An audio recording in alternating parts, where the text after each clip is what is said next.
Nggak usah mau kita dianggap pinter padahal kita salah. Ya, lebih baik kita dianggap bodoh, ya, nggak ngerti apa-apa, tapi langkah kita tepat.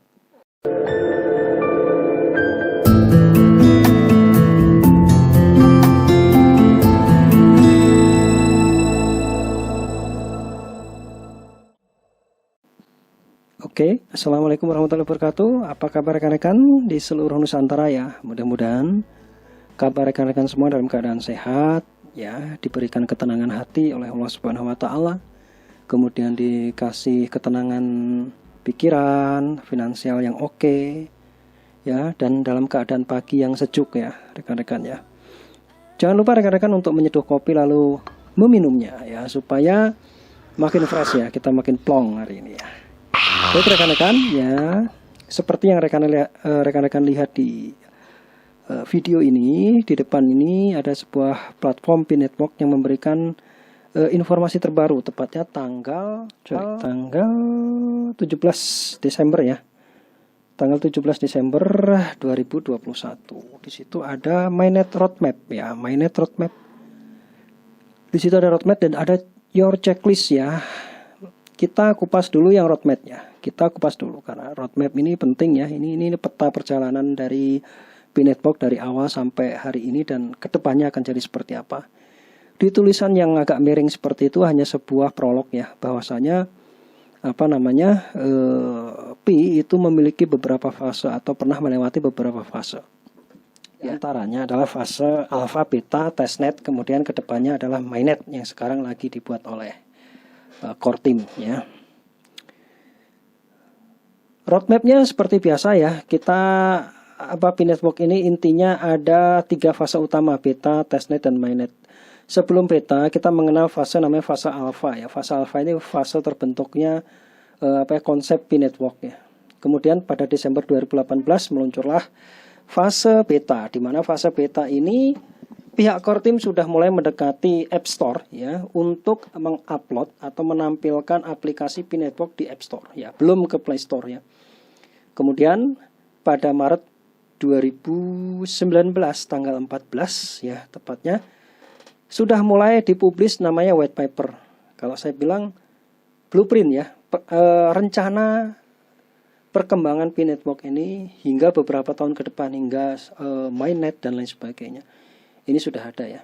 Nah, mulailah didistribusikan kepada seluruh dunia dan ada 233 negara yang sudah mengunduh aplikasi P-Network dan menjalankan miningnya, menjalankan nambangnya ya.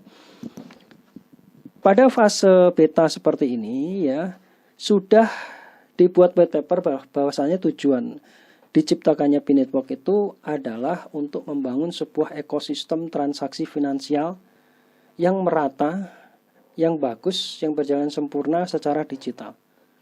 Ya. Jadi membangun ekosistem plus perangkat-perangkatnya. Jadi tujuan utamanya bukan untuk listing di bursa. Listing di bursa hanya sebuah efek samping ketika ekosistem yang dibangun atau komunitas yang dibangun oleh P-Network ini berjalan dengan baik. Transaksi jual belinya berjalan baik, transaksi barter barang dengan P-nya berjalan baik. Ya, kemudian kedepannya P-Network ini bisa ditransaksikan dengan Bitcoin ya, dengan mata uang fiat, rupiah, dolar dan sebagainya ya, ketika itu sudah mainnet open ya, mainnet open ya. Tapi untuk saat ini kita belum ke arah sana karena untuk mainnet open sendiri kita butuh namanya listing ke bursa. Nah, sedangkan kalau dalemannya atau ibaratnya di dalamnya ini masih lemah ya, masih terjadi banyak kekurangan, maka bursa pun tidak akan melirik dan harga pun akan cenderung murah ya.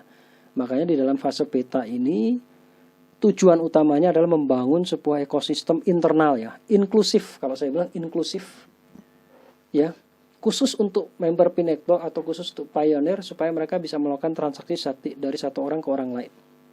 Oke, di fase beta seperti ini Bapak Ibu ya, P-Network tidak menutup kemungkinan untuk membuka saran dan kritik dari pioneer, dari kontributor maupun dari ambasador untuk menuangkan ide-idenya dalam ikut serta membangun ekosistem yang bagus ya. Nah, selama fase beta ini ada beberapa pencapaian besar yang sudah dicapai oleh core team beserta timnya ya. Teman-teman bisa lihat di sini ya. Yang pertama ya, aplikasi Pi Network ini sudah masuk atau sudah bisa diakses di iOS ya, di iOS dan di Google Play Store ya. Kemudian jaringannya tumbuh saat 0 ya, 0 orang yang mendownload dan menambang sampai 3,5 juta manusia. Ini kurang lebih 1 tahun ya, kalau nggak salah ya, dari nggak nyampe 1 tahun. 1 tahun mungkin ya, 1 tahun ya, benar 1 tahun ya. Terus kemudian Pi Network secara aktif membangun proyek interaksi ya, dan aplikasi bersama dengan teman-teman dari pioneer, kontributor dan ambasador, dan sudah 233 negara yang sudah mendownload, terjangkau dan menambang di Pi Network ini. Ya, fase beta sudah kita lalui. Yang kedua adalah fase testnet yang beberapa minggu atau bulan yang lalu pun sudah kita lalui ya. Di fase testnet ini mulainya di Maret tahun 2020.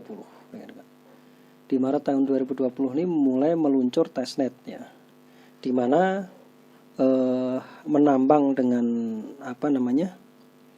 PC ya, seperti kita menambang Bitcoin dan lain sebagainya dengan PC itu sudah mulai diluncurkan ya, walaupun belum sempurna ya. Ada 10.000 node aktif yang sudah mulai menambang dan berinteraksi lewat PC ya. Oke. Nah, di fase testnet ini banyak hal yang sudah dilakukan oleh core team ya, untuk kita semua ya, di mana platform-platform atau utilitas-utilitas yang untuk membangun ekosistem itu sudah diluncurkan. Di antaranya adalah Pi Browser ya, Pi Browser ya. Di dalam Pi Browser sendiri ya, itu ada wallet. Ya, ada wallet, ada dompet di situ yang bisa melakukan transaksi dari satu orang ke orang yang lain. Ya, teman-teman bisa lihat ya di kiri kanan ini ya. Di kiri kanan ini ada informasi tentang testnet transfer ya, transfer lewat wallet ya. Kemudian selain itu ya, beberapa minggu setelahnya meluncur namanya testnet blockchain. Kalau saya bilang testnet blockchain ya. Artinya blockchain itu artinya semua handphone, smartphone yang melakukan nambang atau semua pioneer aktif itu bisa melihat transaksi di seluruh dunia tiap detiknya, bayangkan. Ya, ini yang nggak ada di perbankan dan lain sebagainya. Kalau di perbankan mungkin ada, tapi hanya orang-orang inti di bank itulah yang bisa melihat transaksi keuangan, seluruh transaksi di bank tersebut. Tapi di sini karena sifatnya terdesentralisasi, tidak terpusat pada satu server, tapi server itu tersebar pada PC-PC, pada HP-HP Anda ya. Disitulah semua transaksi di seluruh dunia itu terpantau oleh Anda, oleh saya, oleh Anda, oleh kita semua ya. Transaksi di seluruh dunia itu terpantau ya. Nah, selama fase testnet ini ada 3 strategi utama yang diadopsi. Satu, melalui terdesentralisasi melalui testnet nodes ya, Anda bisa lihat ya, yang ini ya, terdesentralisasi melalui testnet nodes. Kedua, pertumbuhan melalui aplikasi utama untuk penambangan seluler, dan ketiga, pembuatan utilitas platform aplikasi Pi Browser. Ini pada fase testnet. Dan di saat fase testnet pun core team sudah membuat namanya hackathon. Ya. Hackathon ini ya tujuannya adalah menciptakan utilitas atau tools atau aplikasi yang membantu terciptanya kesempurnaan ekosistem ya. Kemarin ada lomba hackathon ya, hack marathon itu singkatannya ya. Jadi di lomba itu sifatnya terbuka untuk semua pioneer, ambasador ataupun kontributor apapun namanya ya, untuk membuat konsep-konsep yang mampu membangun ekosistem keuangan baik atau terbaik di dunia ya. Muncullah di situ namanya Pi-Chenmo, Pi2Go ya, Go to Travel with Pi dan lain sebagainya.com dan sebagainya ya. Dari seluruh dunia akhirnya diumumkanlah beberapa pemenang yang mendapatkan uang tunai berupa dolar dan sekian puluh ribu atau sekian ribu koin Pi ya bagi para pemenang. Nah, kategori pemenang ini dipilih oleh core team ya, dipilih oleh core team yang memang nanti ya semua platform ciptaan dari peserta hackathon yang menang ini akan digunakan core team untuk membuat ekosistem yang bagus di Pi Network. Di situ terpilihlah beberapa di antaranya yang saya tahu nih ya. Sebenarnya banyak yang saya tahu adalah P-Chain Mall, ya, P-Chain Mall, kemudian P2Go. P-Chain Mall ini sebuah marketplace yang di situ terjadi transaksi jual beli barang, dan mungkin diantaranya juga ada jasa, di mana barang bisa ditukar dengan beberapa koin P sesuai dengan harga yang nanti menjadi harga kesepakatan suatu wilayah regional atau negara, ya. Tapi tidak menutup kemungkinan, ya, karena P ini sifatnya global, bisa jadi harganya akan merata, bisa jadi seperti itu. Ya, misalnya $100 per P, atau mungkin $1.000 per P, atau $500 per P, kita nggak tahu. Kedepannya kan seperti apa? Ekosistem itu sendiri yang akan terbangun berdasarkan kesepakatan, ya. Nah, pencapaian besar pada saat testnet itu pertama, ya, banyak versi perangkat lunak nodes yang dirilis, ya. Mulai dari PC, ya, kemudian ada laptop, ya, ada berbagai jenis Windows yang bisa melakukan nambang, ya, di P-Network, ya. Kalau dulu mungkin Windows, ya, hanya Windows 8, Windows 7 atau apa, kita nggak tahu. Tapi sekarang sudah mulai banyak versi Windows yang bisa melakukan. Kemudian versi Android dan sebagainya sudah, ya. Kemudian yang kedua, platform P dirilis bersama dengan bahan utama, ya, bahan utama untuk membangun ekosistem yang sudah saya tadi jelaskan di dalam P-browser itu terdapat Brainstorm, wallet, dan tools pengembang lainnya, ya.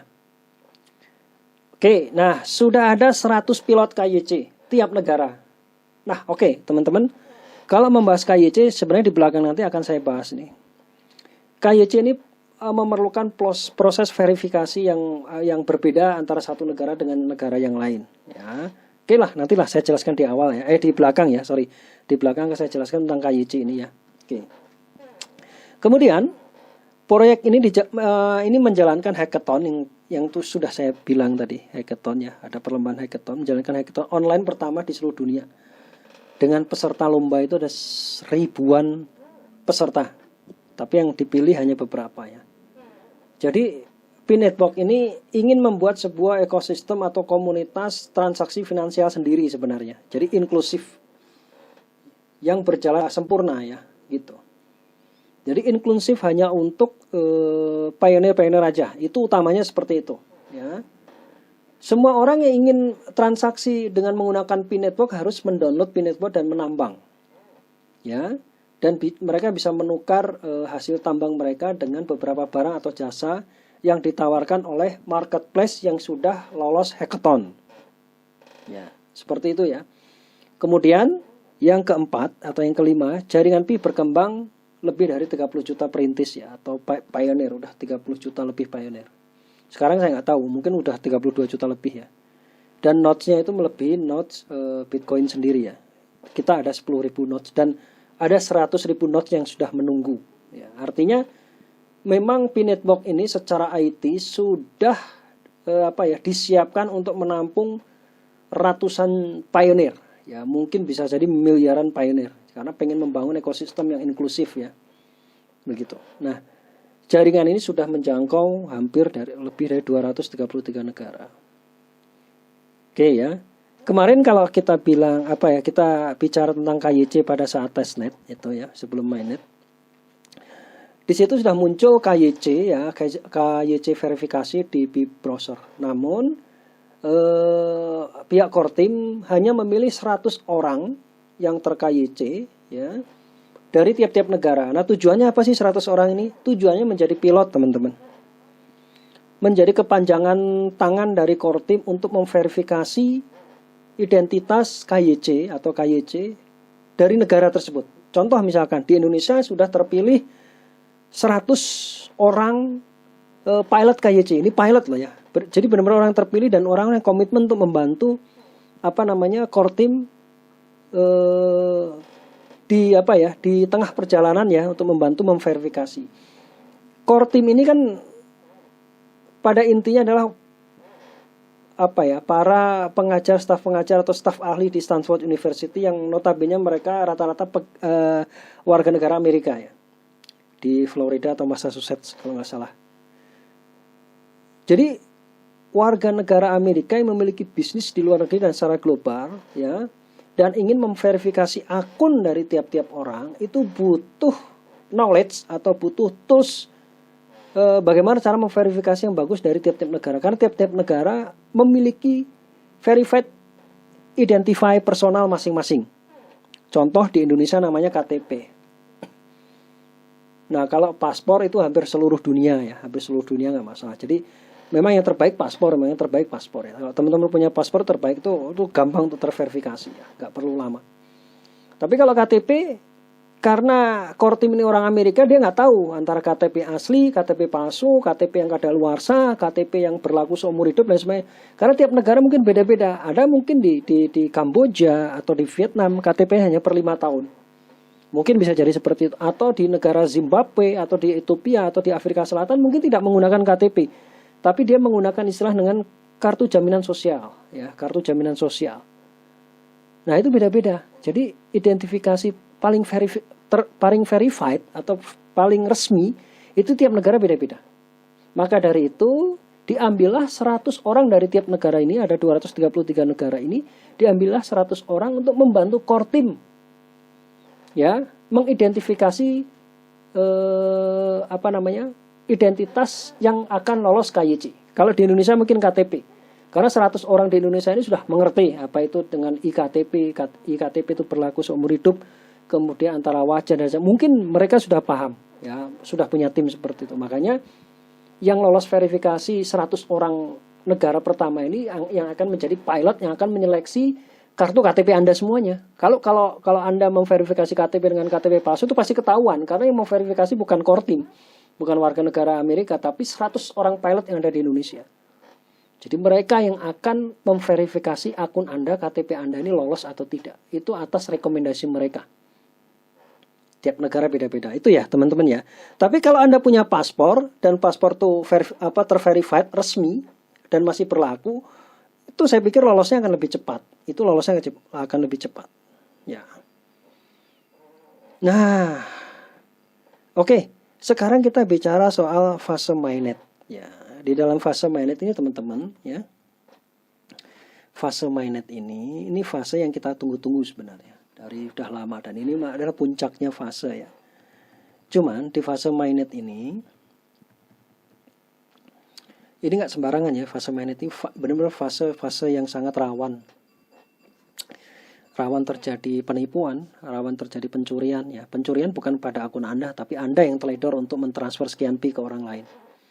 Karena jaringan utama mulai muncullah aplikasi-aplikasi PIN network palsu, kemudian aplikasi-aplikasi hackathon atau utilitas atau platform palsu yang pendukung, misalkan P-Chain Mall palsu misalkan ya, atau P2Go yang palsu, yang di situ harus menyertakan identitas Anda dan username Pi Anda, kemudian password Pi Anda harus disertakan di situ. Itu bahaya.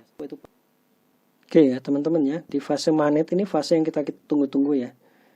Ya, verifikasi KTP akan dilakukan oleh tim KYC, pilot KYC dari Indonesia sendiri, ada 100 orang.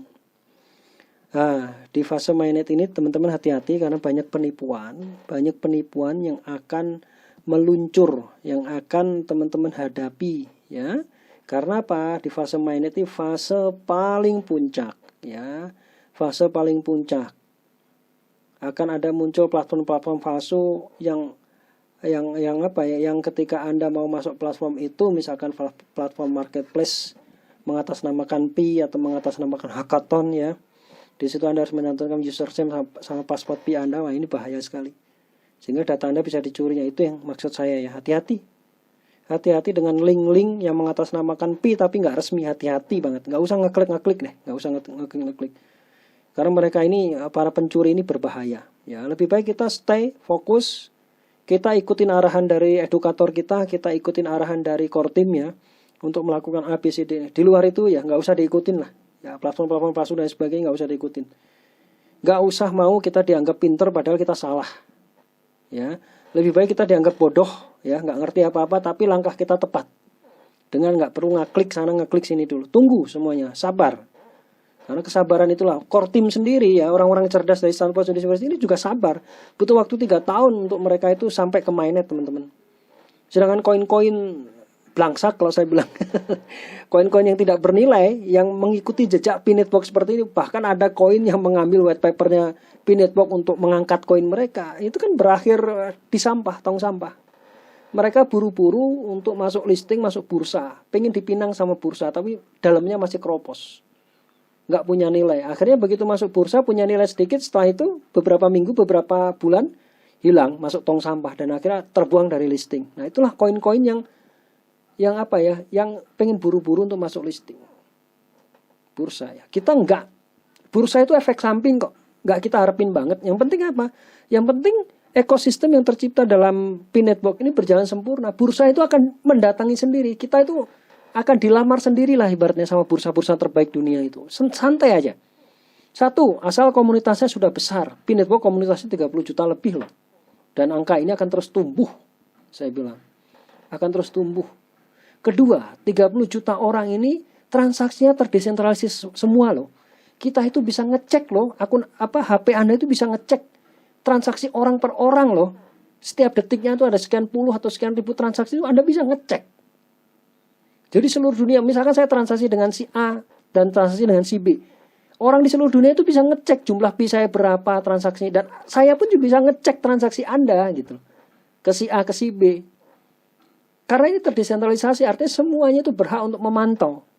Dan tidak ada intervensi apapun. Jadi kalau ada penipuan, saya udah transaksi dan sebagainya, kemudian Anda dipantau oleh seluruh dunia, mana bukti Anda transfer ke alamat walletnya si A, si B? Nggak ada. Ketika nggak ada ya, otomatis Anda tidak akan dipercaya di situ. Jadi semua bisa memantau. Ya, komunitasnya 30 juta, semua bisa memantau. Nah, cerdasnya lah yang ketiga. Utilitas-utilitas atau utilitas-utilitas yang diciptakan oleh Pi Platform melalui lomba hackathon kemarin itu mendorong Pi Network memiliki beberapa platform atau aplikasi pendukung agar ekosistem tercipta dengan baik, benar, lurus, dan sempurna. Apa itu? Marketplace jalan. Aplikasi tourism atau perjalanan jalan. Aplikasi jual beli jalan. Nah, inilah fase-fase dari fase testnet ke fase mainnet. Dan itu masih ada waktu untuk mereka sempurnakan supaya terjadi transaksi. Nah, kalau transaksi itu berjalan dengan baik, dengan berjalan oke, tidak ada human error, tidak ada sistem yang error, nilai Pi itu cenderung stabil, terjadi banyak transaksi, bro. Kalau saya lihat cewek cantik, maka saya akan langsung lamar. Kalau dia solehah dan dia cantik. Dan dia anak yang terawat, terurus sama orang tuanya. Langsung kita lamar. Apalagi plus pendidikan dan wawasannya luas. Sama seperti ini. Saya bilang Pi Network itu sama seperti gadis pingitan yang cantik jelita, ya, yang dipelihara orang tuanya dari kesucian, ibaratnya seperti itu. Yang tidak serta-merta orang lain bisa menyentuh dia.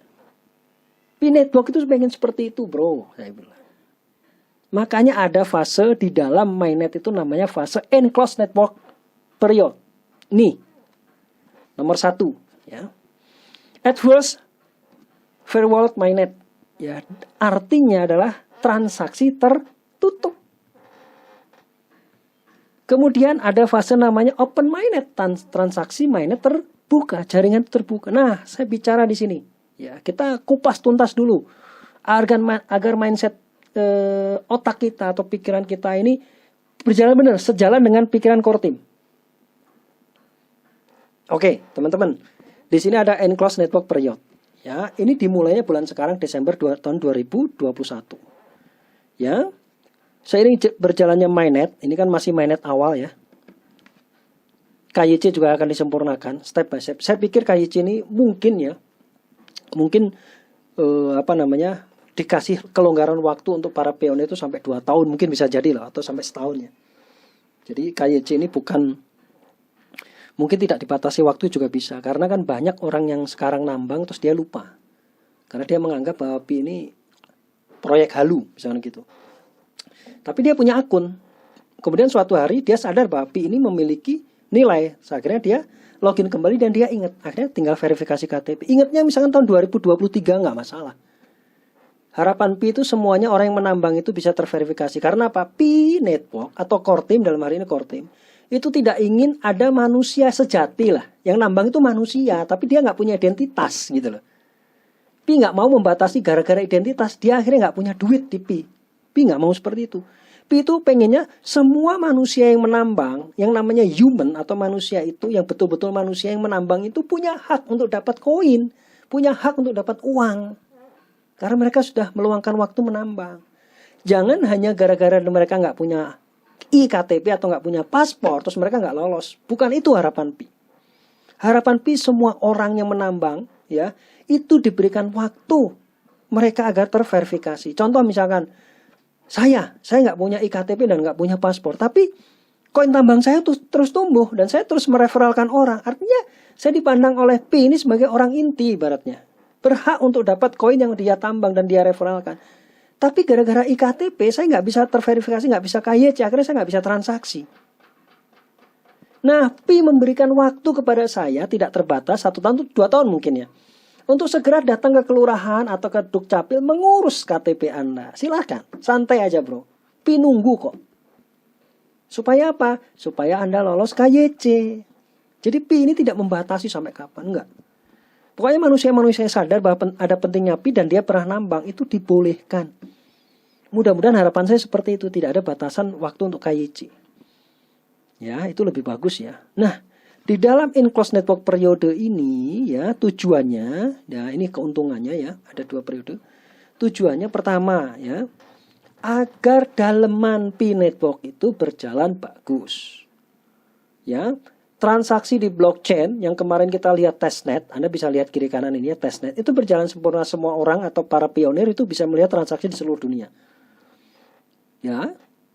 Kemudian ketidaksempurnaan yang ada di fase testnet itu bisa disempurnakan di fase mainnet. Tertutup, mainnet tertutup. Artinya misalkan ada sistem IT atau sistem yang belum ngebaca atau belum ngedetek transaksi yang palsu atau enggak, misalkan seperti itu ya, itu langsung kebaca.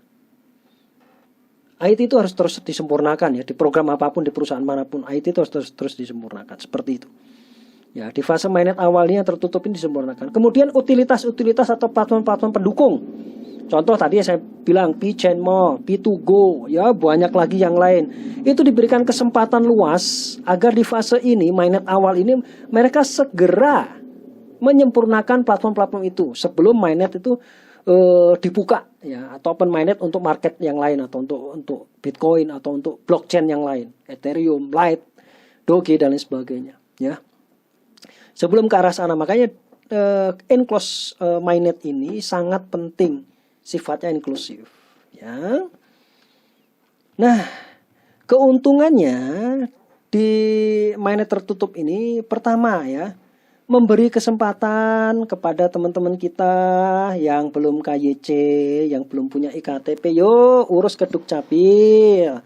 KTP-nya yuk bikin paspor, misalnya seperti itu ya. Yang bukan warga negara Indonesia, monggo bikin paspor, dikasih kesempatan sama Pi. Ya, yang kedua tadi membangun atau menyempurnakan aplikasi Pi. Di situ ada utilitas-utilitas atau platform seperti yang saya jelaskan tadi, P2Go dan lain sebagainya. Terus mentransisikan aplikasi Pi yang setelah digunakan di testnet ke mainnet. Ya, Pi browser dan sebagainya, mereka semua disempurnakan di fase-fase seperti ini. Iterasi atau modifikasi dan lain sebagainya. Ya. Ini sangat penting ya.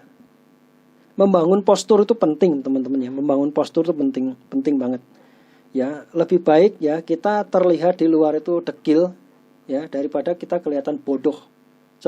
Lebih baik kita cerdas tapi kelihatan dekil ya, padahal kita smart ya.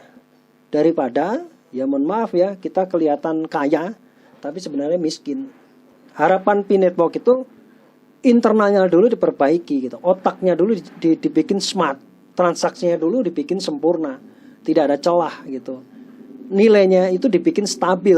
Di apa? Di internalnya dulu, di inklusifnya dulu. Ya. Segala sesuatu yang dibikin bagus. Baru setelah bagus semuanya dipakein jas. Jadi kalau orang itu dipakein jas ya, otaknya sudah cerdas, makanannya sudah bergizi, kulitnya udah putih, ya, rambutnya sudah hitam dan mengkilat, ibaratnya wajahnya sudah cantik dan tampan, ya, otaknya cerdas, imannya sudah oke, ya, udah soleh, ya, Baru di situ dipakein jas, dipakein baju yang bagus. Supaya apa? Supaya ketika keluar rumah ketemu komunitas yang lain itu keren, gitu loh maksudnya. Ya, maksud dari periode tertutup mainnet itu supaya Anda itu dalamannya bagus, baru luarnya dikasih jas supaya lebih keren.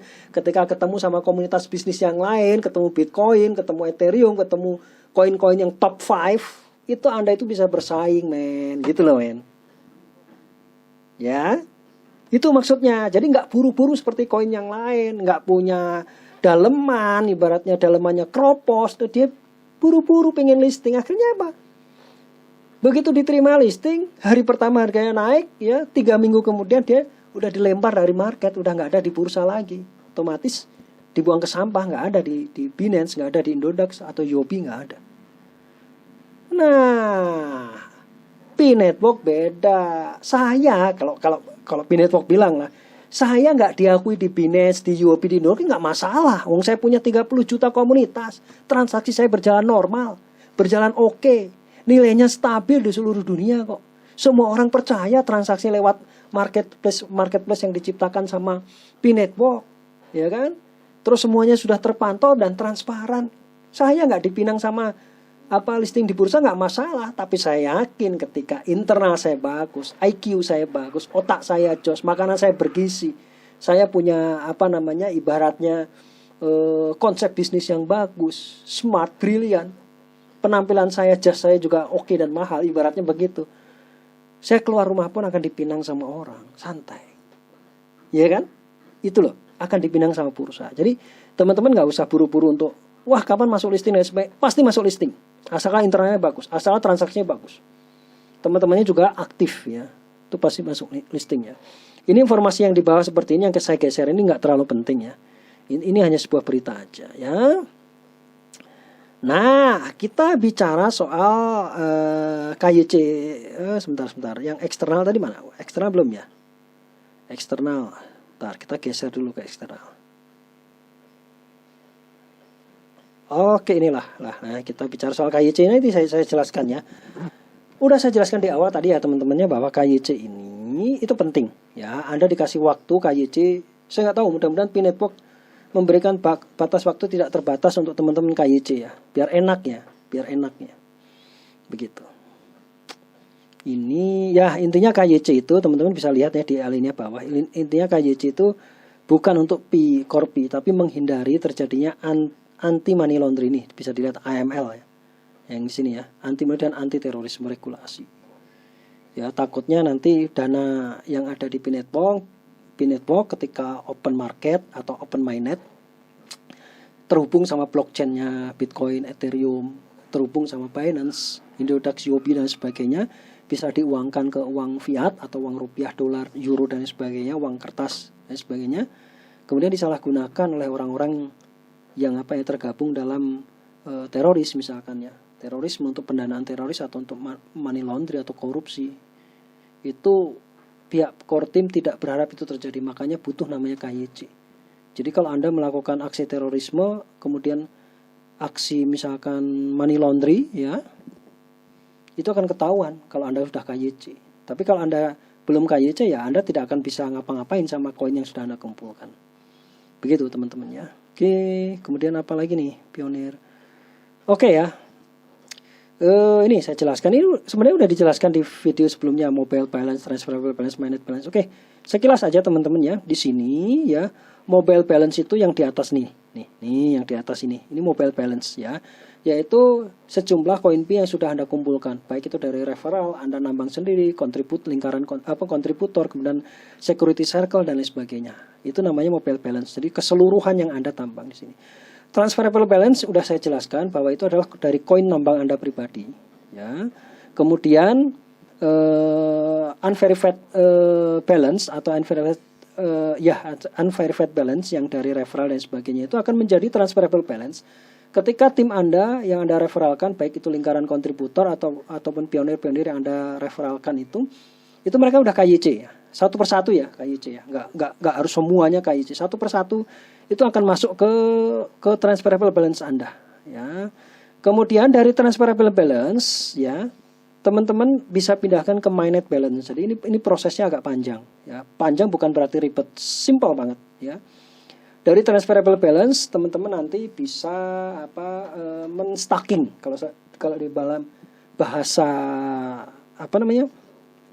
dalam bahasa cryptocurrency namanya stacking. Stacking itu keep beberapa koin ya yang sudah Anda tambang dengan harapan rate-nya itu akan makin tinggi, dengan harapan harga kedepannya makin tinggi, sehingga koin yang Anda keep tidak Anda transaksikan itu memiliki nilai berkali-kali lipat dibanding dengan koin yang Anda transaksikan.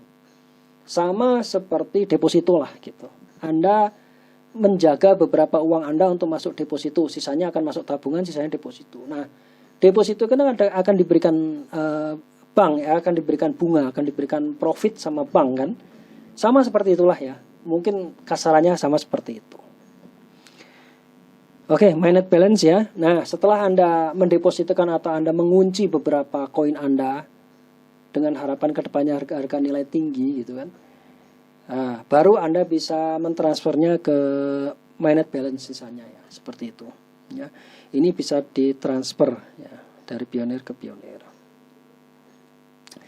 Ini A dan sebagainya nggak usah saya jelaskan. Ini sudah saya jelaskan ya tentang referral, kemudian yang sudah lolos KYC, lingkaran kontributor dan sebagainya, ini nggak perlu ya. Nah, ini teman-teman ya, yang saya jelaskan yang perlu kita jelaskan. Restriction in the enclosed network ya. Ini perlu saya jelaskan teman-teman ya. Intinya apa di sini teh ya? Intinya jaringan ini dibatasi teman-teman ya. Pembatasan di jaringan tertutup. Meskipun transaksi antara aplikasi Pi dan Pioneer dan transaksi Pioneer to Pioneer dibolehkan dalam jaringan Pi, namun pada saat jaringan tertutup ini dilaksanakan, maka ada pembatasan tertentu yang sifatnya tertutup ya, inklusif ya teman-teman ya. Di antaranya ya, blockchain Pi itu hanya melakukan transaksi dengan blockchain Pi aja. Jadi sifatnya inklusif ya. Jadi kita tidak bisa connect dengan blockchain yang lain. Misalkan blockchainnya Bitcoin, blockchainnya Ethereum dan lain sebagainya, kita enggak. Karena kita belum bisa transaksi. Seperti yang saya bilang tadi, internalnya diperbaiki dulu, penampilannya diperbaiki dulu, otaknya diokekan dulu ya. Makanannya disempurnakan dulu, 4 sehat 5 sempurna. Ya. Imannya ya diperbaiki dulu. Ya, itu intinya ya. Jadi kita belum mengenal dunia luar dulu ya, internal dulu. Mainnet hanya dapat diakses melalui Pi Wallet di Pi Browser, betul ya. Kemudian blockchain mainnet ini dapat diakses lewat PC ya, dengan menerapkan hukum di atas ya.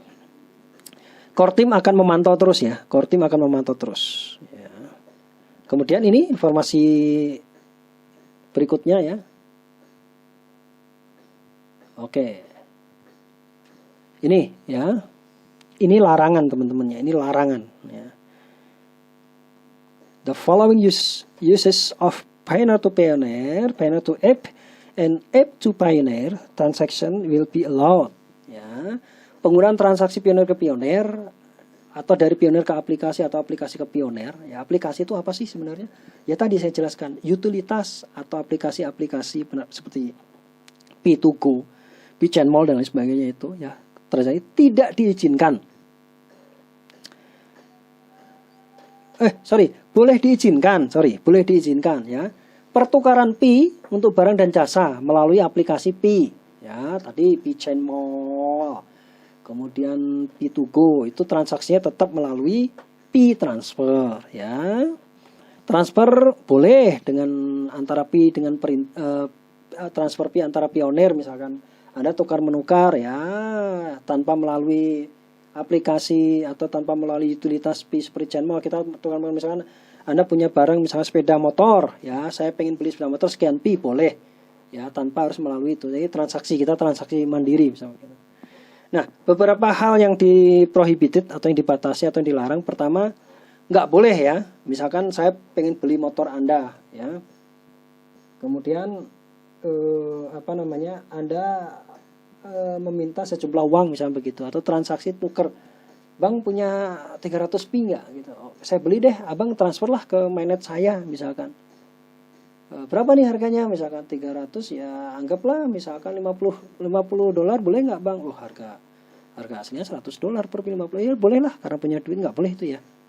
Jadi itu akan kedetek ya, itu akan kedetek ya. Pertukaran pi dengan mata uang nggak boleh, mata uang rupiah dolar nggak boleh. Kedua, pertukaran pi dengan kripto yang lainnya. Loh, kok bisa sih? Padahal ini kan masih fase tertutup mainnet, kok bisa? Kita bisa tukar dari Bitcoin atau dari Ethereum ke pi, bisa. Kalau misalkan si A dan si B punya aplikasi pi, dua-duanya. A punya aplikasi pi, B punya aplikasi pi. Si A juga punya aplikasi Binance, si B juga punya aplikasi Binance, misalnya seperti itu. Nah, karena ini fasenya enclosed, fase tertutup, jadi nggak bisa transaksi lewat blockchain to blockchain, karena blockchainnya pi dengan blockchainnya Bitcoin nggak terhubung sekarang, karena masih tertutup. Tapi kok bisa transaksi antara Bitcoin dengan pi? Ya bisa, karena apa? Anda mentransfer pi dari aplikasi ke aplikasi pi. Kemudian Anda mentransfer Bitcoin itu dari Binance to Binance, itu bisa. Jadi saya transfer ke si A itu berupa pi, si A transfer ke saya ke aplikasi Binance saya itu berupa Bitcoin, itu bisa. Tapi ini dilarang teman-teman, ini dilarang. Karena pi pengen menciptakan inklusif dulu. Jadi nggak boleh komunitas lain masuk dulu. Ya, saya nggak tahu nanti pihak core team akan memantau seperti apa jalannya seperti ini. Ya, transfer pi untuk janji-janji, ibaratnya nilai tertentu lah di depan misalkan, itu nggak boleh. Misalnya saya tukar pi dengan sekian puluh juta, ya ke depan akan dibayar sekian puluh juta, itu juga nggak boleh ya. Jadi intinya kita transaksi internal dulu ya, transaksi internal dulu. Nah, oke, di sini informasi terakhir adalah the open network period. The open network period, jadi periode jaringan mulai terbuka. Nah, disinilah ya mulai listing teman-teman. Blockchainnya Pi Network itu sudah terhubung dengan blockchainnya Bitcoin, sudah terhubung dengan blockchainnya Ethereum, ya. Dan koin-koin the big five, the magnificent five, koin-koin 5 besar atau 10 besar dunia lah ya. Rata-rata mereka punya blockchain sendiri. Tapi kalau koin-koin yang kecil-kecil dan sebagainya yang nggak terlalu bernilai ya, mereka nggak punya blockchain sendiri. Mereka masih nginduk sama blockchain dari the 10 magnification lah, 10 besar lah. Ya, insya Allah pi ini masuk dalam 10 besar atau 5 besar koin besar dunia lah, insya Allah ya. Karena persiapan memang benar-benar matang. Oke, setelah namanya fase mainnet tertutup, ya. Insya Allah di bulan Maret tanggal 14 atau mungkin di bulan Juni tanggal 28 di tahun 2022, tahun depan, open network period ini sudah bisa dibuka ya, atau mungkin lebih ya, Oktober November juga udah bisa. Ini tergantung dari kesiapan komunitas ya, sempurna nggak berjalannya. Kalau sempurna insya Allah lebih cepat, lebih bagus ya open network period ini. Jadi Maret tanggal 14 atau Juni tanggal 28 tahun depan itu sudah mulai terbuka untuk Binance insya Allah ya, untuk UOB, untuk Indodax kalau Indodax mau ya. Kalau nggak mau ya nggak apa-apa, kita pakai ranking 1 aja, Binance sama UOB misalkan begitu, atau ranking 10 besar broker bursa internasional ya. Kalau enggak ya telat-telat pokoknya tahun inilah insya Allah ya, atau lebih ya, bisa lebih dari Juni juga bisa. Nah, di fase open network ini blockchain pi sudah terhubung dengan blockchain yang lain. Transaksi sudah bersifat global. Jadi tidak ada batasan, pi akan ketemu sama si A, ketemu koin A, koin B ini boleh ya. Di sini sudah ada API ya, yang mau API ya. Ibaratnya ini identitas personal untuk saling terhubung dari blockchain satu ke blockchain yang lain. Maka transaksi global sudah bisa mulai dijalankan. Nah, itu teman-teman informasi tentang ini roadmap Pi ke depan. Ya. Kemudian kita cek your checklist ya. Diklik ya di sini mainnet transfer essential ya. Di sini ada beberapa cara bagaimana kita untuk menuju mainnet transfer essential. Pertama ya, teman-teman pasti punya namanya Pi browser aplikasi ya. Pi browser aplikasi itu seperti ini ya, seperti ini. Mana ya? Nah ini. Nah ini ya, ini saya lingkarin ya. Nah, Pi browser aplikasi. Kita klik aja di situ. Kita klik ya. Oke, kita klik. Kita minum kopi dulu ya.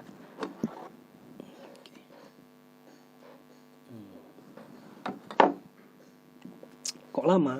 Nah ini seperti ini ya. Ah di sini ini Pi browser ya. Oke, terus kembali lagi. Oke. Create Pi wallet ya. Pi wallet sudah di sini tadi ya. Saya udah nih Pi wallet kan sudah ada nih. Wallet Pi sudah ya. Jangan lupa ya, Anda punya frase sandi, kemudian Anda punya nomor rekening wallet Anda itu disimpan dengan baik. Ya, jangan lupa. Kemudian putuskan di lockup berapa ya. Cara lockupnya gimana nanti saya jelaskan ke teman-teman cara lockupnya ya. Nih, diklik dulu deh. Nah, ini diklik.